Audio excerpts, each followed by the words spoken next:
दुनिया में कितना गम है, मेरा गम कितना कम है. खूप वेळा ऐकलं असेल तुम्ही हे गाणं. या गाण्याच्या ओळी ऐकायला आणि वाचायला किती साध्या आहेत. शब्दही किती सरळ आहेत, पण अर्थ खूपच खोल. आणि जर तुम्हाला एकदा याचा भावार्थ समजला तर तुमचं जीवन बदलून जाईल. पण हा दृष्टिकोन इतका सहज आपल्या आयुष्यात येत नाही. का? कारण आपल्याला सवय आहे आपल्या आयुष्याबद्दल तक्रारी करायची. एक टेप रेकॉर्डर आपल्या बॅक ऑफ माइंडमध्ये नेहमी चालू असतो. तक्रारींचा टेप रेकॉर्डर. प्रत्येक माणूस तक्रार करताना दिसतो. त्यासाठी एक छोटीशी कथा. एका माणसाला एक 10 वर्षाचा मुलगा होता. तो माणूस खूप श्रीमंत होता. एकदा तो माणूस त्याच्या मुलाला गरीब लोकांच्या वस्तीत घेऊन जातो. खरं तर त्याला आपल्या मुलाला दाखवायचं होतं गरीब लोक आपलं आयुष्य कसं जगतात, कसे व कोणत्या परिस्थितीत जगतात. आणि त्याला त्याच्या मुलाला दाखवून द्यायचं होतं की त्याला भेटलेलं आयुष्य किती चांगलं आहे. त्याला किती चांगलं अन्न खायला भेटतं, किती चांगले कपडे घालायला भेटतात. आणि त्याला भेटलेलं आयुष्य त्या गरीब लोकांपेक्षा किती चांगलं आहे. त्या श्रीमंत माणसाला वाटत होतं माझा मुलगा आभार मानणारा व मिळालेल्या गोष्टीत समाधानी असणारा बनावा. त्याला निसर्गाने जे पण दिले त्याबद्दल तो कायम कृतज्ञ असावा. म्हणून तो त्या गरीब लोकांशी आपल्या मुलाला भेटवतो. त्यांच्या मुलांशी ओळख करून देतो. शेती मोलमजुरी करणाऱ्या लोकांशी भेटवतो. ते दोघे त्यांचा पूर्ण दिवस त्याच गावात घालवतात. आणि जेव्हा ते त्यांच्या घरी परततात तेव्हा तो श्रीमंत माणूस आपल्या मुलाला विचारतो की बाळा, आज तू काय पाहिलंस? तू ज्या ज्या लोकांना भेटलास त्यांच्याकडून तुला काय शिकायला भेटलं? त्यांच्या जगण्यात आणि तुझ्या जगण्यात काय फरक आहे? तेव्हा त्या 10 वर्षाच्या मुलाने उत्तर दिलं. तो म्हणाला, बाबा, मी पाहिलं की आपल्याकडे एकच कुत्रा आहे, पण तिथं काही जणांच्या घरी 2-2 डॉग होते. एवढंच नाही तर त्यांच्याकडे खूप साऱ्या गायी, शेळ्या, कोंबड्या असे अनेक प्राणी आहेत. आपल्याकडे एकच स्विमिंग पूल आहे, पण त्यांच्याकडे तर खूप सारी छोटी छोटी तळी, विहिरी आणि झरेही आहेत. आपल्याकडे रात्री उजेडासाठी बल्ब आहेत, तसे त्यांच्याकडे मोकळे आकाश आणि चंद्रतारे आहेत. आपल्याकडे आपल्याला प्रोटेक्ट करायला आपल्या घराची तटबंदी आणि गेट आहे, पण त्यांच्याकडे प्रेमळ माणसं आणि चांगले मित्र आहेत. हे ऐकून तो श्रीमंत माणूस स्मित करतो आणि आपल्या मुलाला कुशीत घेतो. मित्रांनो, आपल्याला या गोष्टीतून हे कळतं की सगळा खेळ दृष्टिकोनाचा आहे. जर विचार केला तर तुमच्याकडे सगळंच आहे, आणि नाही केला तर आपल्याकडे काहीच नाही. विचार केला तर आपल्याकडे पूर्ण समुद्र आहे, आणि नाही केला तर समुद्राचा एक थेंबही नाही. तर आपला दृष्टिकोन बदलून बघा. ते लोक म्हणतात ना की ना चांगलं होत असतं ना वाईट होत असतं. होतं तसंच जसा आपला दृष्टिकोन असतो. आयुष्यात कितीही कठीण परिस्थिती आली तरीही तुमचा त्याकडे बघण्याचा दृष्टिकोन जर योग्य असेल तर ते संकट तुमच्यासाठी काहीच नाही. आणि लोक म्हणतात ना, आयुष्याने मला काय दिले किंवा माझ्या आईवडिलांनी मला काय दिले. तर आज तुमच्याकडे जे पण आहे ते मिळवायला काही लोक पोटतिडकीने प्रयत्न करत आहेत. आणि आज तुम्ही जी गोष्ट मिळवायचा प्रयत्न करताय ती गोष्ट कोणत्या ना कोणत्या व्यक्तीजवळ आहेच, पण तो व्यक्ती ही दुसरी कोणती तरी गोष्ट मिळवायच्या मागे लागलाय. बघितलं तर आयुष्यात कोणत्याही गोष्टीला मिळवण्यासाठी प्रयत्न करणं चुकीचं नाहीच. पुढे जा, सगळं काही मिळवा, पण आता सध्या जे तुमच्याकडे आहे त्यासाठीही आभार व्यक्त करा. मग तुम्ही गरीब असाल किंवा श्रीमंत. चांगलं बघण्याचा प्रयत्न करा आणि पॉझिटिव्ह राहा. तुम्ही निसर्गाला जे द्याल तेच फिरून परत येईल एक दिवस. म्हणून जरा विचार करा, तुम्ही या ब्रह्मांडाला कोणत्या व्हायब्रेशन देत आहात? तक्रारीचे व्हायब्रेशन?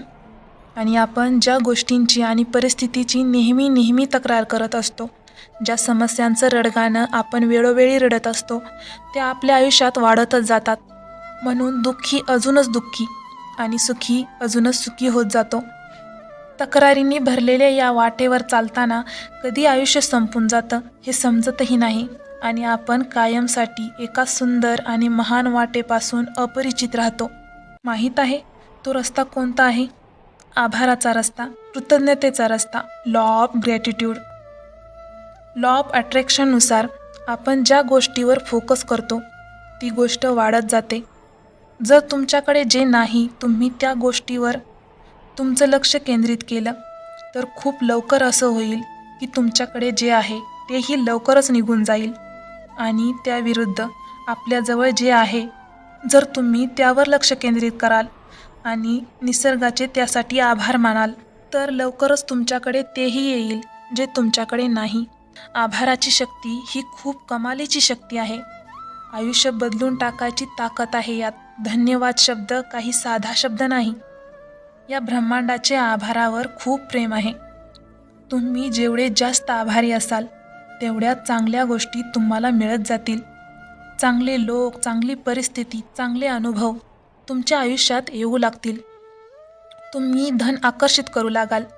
जेवढे जास्त तुम्ही आभारी असाल, धन्यवादाने परिपूर्ण असाल, तेवढी जास्त सकारात्मक ऊर्जा तुमच्यात सामावत जाईल. तेवढे जास्त तुम्ही सतर्क व्हाल, जिवंत व्हाल आणि आनंदाने भरलेले व्हाल. जेवढे जास्त तुम्ही आभारी असाल तेवढे जास्त तुम्ही त्या लोकांच्या श्रेणीत येऊ लागाल जे समाजात मदतीसाठी नेहमी तयार असतात, जे दयाळू असतात, ज्यांना माफी प्रिय असते. हा ब्रह्मांडाचा शाश्वत नियम आहे. जे द्याल ते फिरून परत येईल. एक दिवस 1000 पटींनी अधिक होऊन येईल. आपल्या आयुष्याला तक्रारींनी भरण्यापेक्षा आभाराने भरा. त्या प्रत्येक गोष्टीचे, त्या परिस्थितीचे, त्या लोकांचे आभार जे आपल्या आयुष्याचा भाग होते. जी एक सुंदर आठवण देऊन गेली, अनुभव देऊन गेली, शिकवण देऊन गेली, त्यांचे आभार. जे दुःख देऊन गेले, असहजता देऊन गेले, त्यांचेही आभार. तुम्ही आयुष्यात जेवढे पण धडे शिकलात त्या सगळ्यांचे आभारी राहा. जे धडे त्रासदायक होते त्यांच्यासाठीही आभारी राहा. हे छोटे छोटे खजाने आहेत जे तुम्हाला दिले गेलेत. त्यांच्याकडून शिकवण घेतल्यानंतर तुमचं जीवन अजून जास्त आनंदित झालं, अधिक सुखमय झालं. कोणत्याच गोष्टीसाठी तक्रार नाही, फक्त आणि फक्त आभार. पृथ्वी, जल, वायू, आकाश, अग्नी या 5ही तत्वांचे आभार. ज्यापासून आपलं शरीर बनलं त्या अंथरुणाचे आभार. रात्रीच्या चांगल्या झोपेसाठी चपलांचे आभार, ज्यांनी आपलं चालणं आरामदायक बनवलं. आपली झोप, आपले मित्र, आपलं चांगलं आरोग्य, प्रत्येक गोष्टीचे आभार. आपण प्रत्येक गोष्टीला फॉर ग्रँटेड घेतो आणि मानून चालतो की ती आपलीच आहे. त्याला आपण कमी लेखतो, पण समजतं त्यावेळी जेव्हा ती उपलब्ध नसते. जेव्हा रात्रभर झोप येत नाही तेव्हा झोपेची किंमत कळते. जेव्हा आपण आजारी पडतो तेव्हा आरोग्याची किंमत कळते. जेव्हा डोळ्यावर चष्मा लागतो आणि चष्म्याशिवाय अंधुक दिसू लागतं तेव्हा डोळ्यांची किंमत कळते. आपण आयुष्यात सगळ्या चांगल्या गोष्टींना हलक्यात घेतो, त्यांना महत्त्व देत नाही. आपल्या नात्यांमध्येही आपण असंच करतो आणि आपल्याला जाणीव तेव्हा होते जेव्हा ती व्यक्ती आपल्याला सोडून जाते. आभारी असणं, आभार व्यक्त करणं आपल्याला सचेत करत असतं. आपल्याला प्रत्येक गोष्टीचा अनुभव मिळवून देतं ज्यांना आपण खरंच हलक्यात घेतो. धन्यवादाच्या ताकदीला ओळखा आणि तिला आपल्या आयुष्यात उतरवा आणि मग बघा तुमच्या आयुष्यात चमत्कार घडू लागतील. तुम्ही तक्रार करू शकता की गुलाबाला काट्यांनी वेढलं आहे, पण तुम्ही धन्यवादही करू शकता की काट्यांच्या कुशीत गुलाब सुरक्षित आहे. जर तुम्हाला हा व्हिडिओ आवडला असेल तर चॅनलला सबस्क्राईब आणि व्हिडिओला लाईक नक्की करा. भेटूया पुढच्या व्हिडिओमध्ये. तोपर्यंत आनंदी राहा. धन्यवाद.